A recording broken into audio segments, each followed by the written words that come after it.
Hoje celebramos então a festa da manifestação de Cristo aos gentios, aos povos.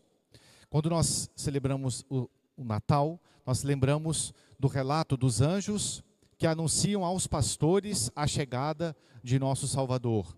Portanto, ali é a revelação de Cristo aos judeus, nas pessoas dos pastores.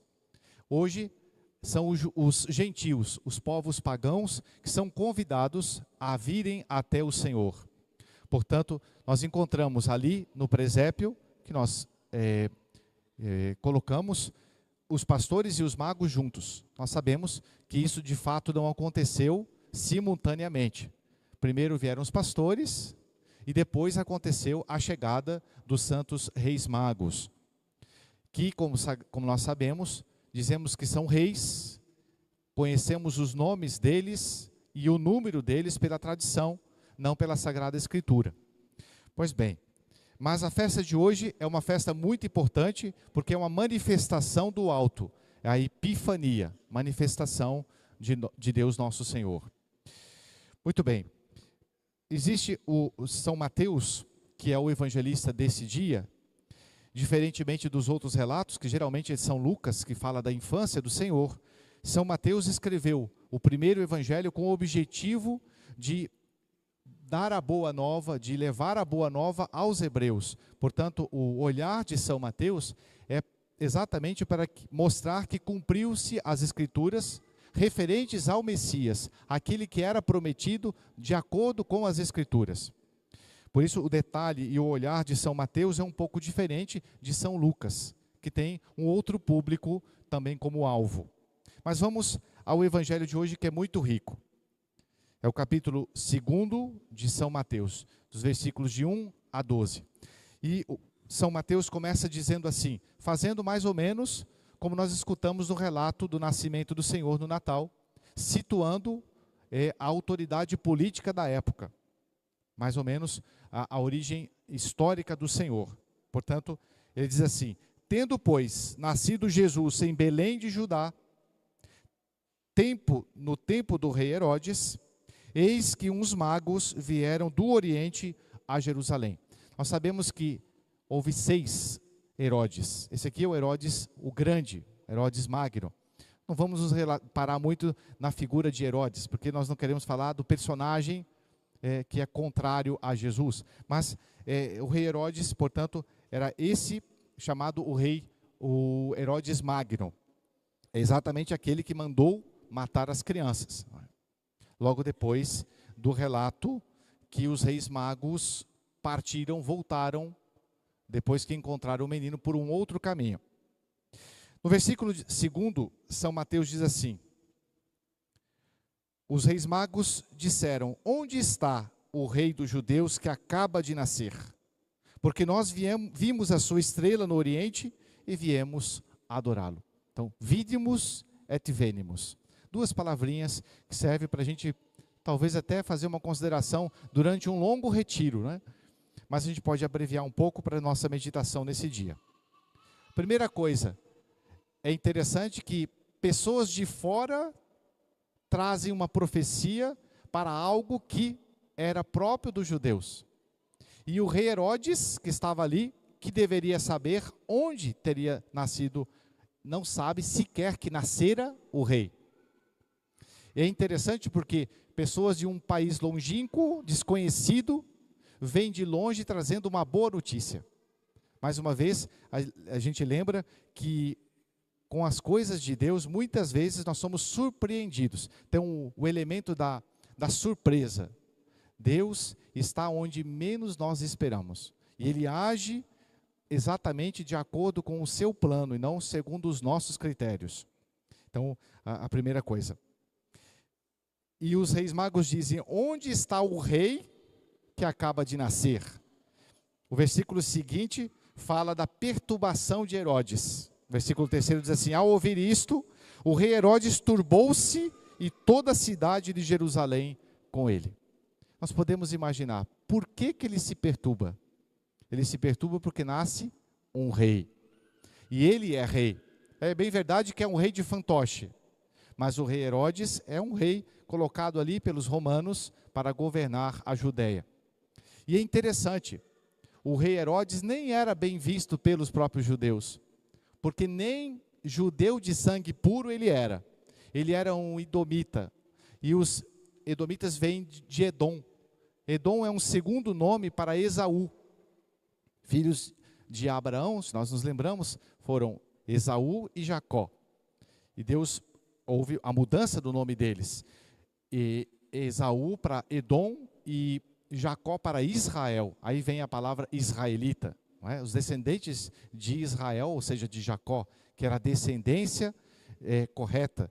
Na verdade, nós sabemos toda aquela história, Esaú e Jacó nasceram brigando. Não é?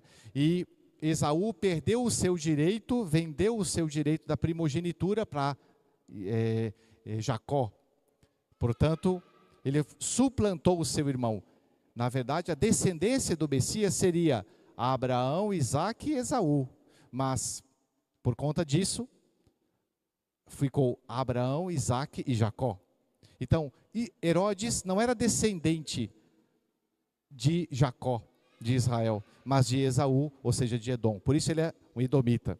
E não era bem visto ali. E é interessante, porque Jesus que nasce é um descendente de Jacó legítimo, da casa de Judá. E já Herodes, que é o antípoda, que é o contrário, o perseguidor do menino, era descendência de Esaú. Então veja, essa briga de Esaú e Jacó, ela perdura nas gerações. Também é imagem do bem contra o mal, né? Da perseguição dos filhos da serpente, da descendência da serpente e da descendência da mulher. Depois que Herodes se perturba, o evangelista São Mateus diz que toda Jerusalém se perturba com ele. Como pode uma criança tão pequenina, nos seus primeiros momentos de vida, já causar perturbação a uma cidade importantíssima? Só pode ser perturbado por Deus aquele que não está aberto, aquele que não está pronto para recebê-lo. Os reis magos viram um sinal, talvez conheceram uma profecia, e por uma revelação de Santo Tomás, certamente uma revelação especial de Deus, eles foram a Jerusalém. E quando chegam a Jerusalém, a estrela, ela some. Então, naturalmente, se eles vêm buscar um rei, eles vão ao palácio real. E quem encontram? Não encontram um descendente de Jacó, encontram um descendente de Esaú, que é Herodes, que é o contrário de Jesus, um falso Messias, vamos dizer assim.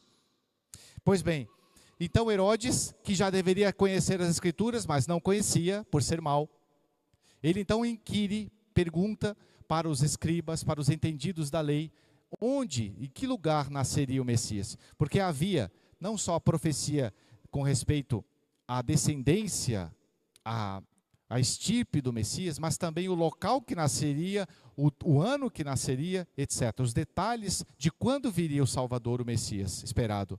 E então, depois de obter a resposta, os entendidos da lei, das Escrituras, dizem, olha, existe uma profecia de Miqueias, capítulo 5, versículo 2, que diz que será em Belém. Porque diz assim, o profeta Miqueias, e tu, Belém, terra de Judá, não será de modo nenhum a menor das cidades de Judá, porque de ti sairá um chefe que governará o meu povo Israel. Então essa profecia é dita exatamente para os reis magos que vieram, e eles se põem a caminho da pequena cidade de Belém. Uma coisa interessante é que quando eles saem de Jerusalém, depois de eles ouvirem a palavra de Deus, a estrela volta. Para nós também, nós vamos encontrar nosso Senhor quando nós escutarmos a voz de Deus. E Deus fala através de nós, através da sua palavra. Por isso é importante nós nos colocarmos à escuta de nosso Senhor. Percebermos a voz de Deus que quer falar conosco, que diz para nós como nós devemos agir, qual o caminho trilhar para encontrarmos-nos com o nosso Senhor. O evangelista São Mateus relata que quando eles veem a estrela, o versículo 10, eles são possuídos de uma grandíssima alegria. Veja, muitas vezes as coisas do mundo causam uma alegria passageira, mais ou menos como uma estrela cadente, rápida, transitória. As coisas do mundo seduzem facilmente. E as coisas de Deus muitas vezes causam algo de difícil, de dificuldade. Por exemplo, acordar mais cedo para vir à missa é difícil. Colocar-se à oração todo dia, sermos fiéis à nossa oração diária, a oração da manhã, ter hora para acordar, para rezarmos, é algo difícil. Então existe algo de árduo no bem espiritual. Mas depois vem a recompensa.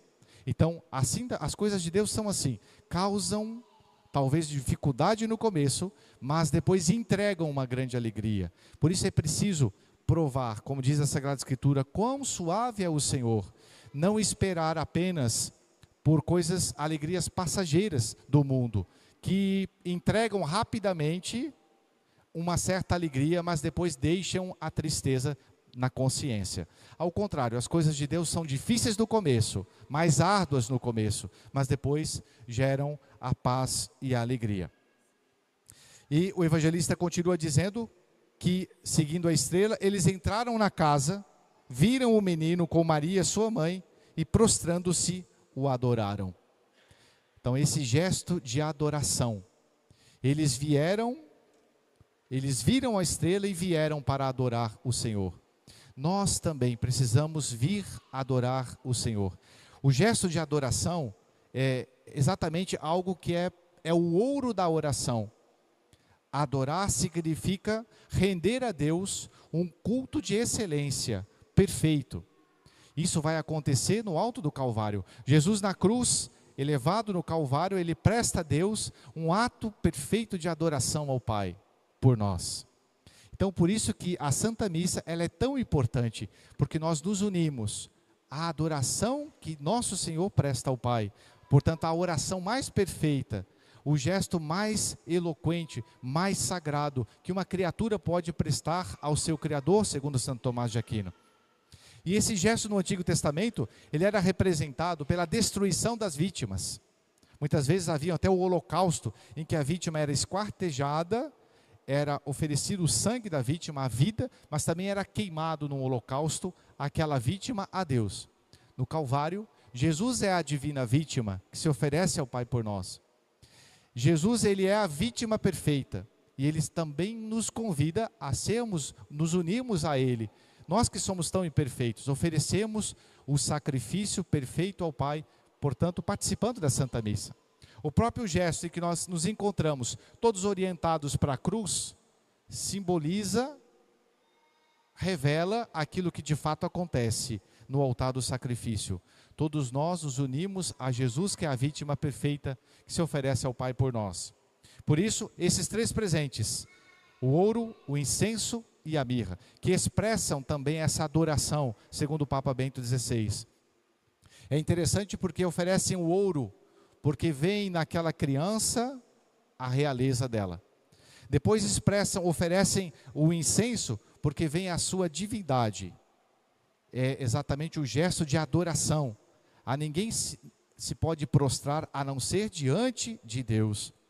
E, por fim, a mirra, como que já antevendo a sua paixão. A mirra era oferecida aos corpos, como naqueles bálsamos que se ofereciam depois de mortos às pessoas, como dizia o Papa Bento XVI, como que uma resistência, uma última resistência à morte. Porque os mortos, de fato, a morte era comprovada na época de Jesus, quando os corpos entravam em decomposição. E por isso a mirra, ela impedia, de certo modo, essa decomposição. E os santos reis magos, ao oferecerem a mirra, eles também estão anunciando, ou pré-anunciando, Jesus que veio para morrer por nós. Portanto, nessa festa da Epifania, em que nosso Senhor se manifesta, vamos pedir a nosso Senhor que nós também estejamos atentos a ver a estrela que nosso Senhor vai mandar para nós.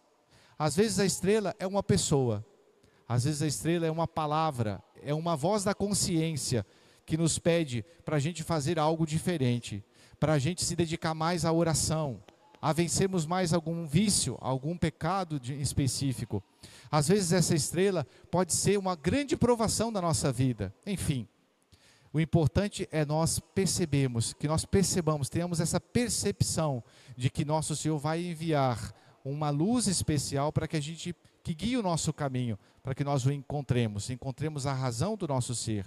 E sempre vamos encontrá-lo prostrando-nos em adoração. Portanto, peçamos aos santos reis magos, cujas relíquias estão na Catedral de Colônia, que nós possamos fazer a experiência de ver a sua estrela, perceber os sinais de Deus e buscá-lo com toda a constância até encontrá-lo durante a nossa vida. Amém.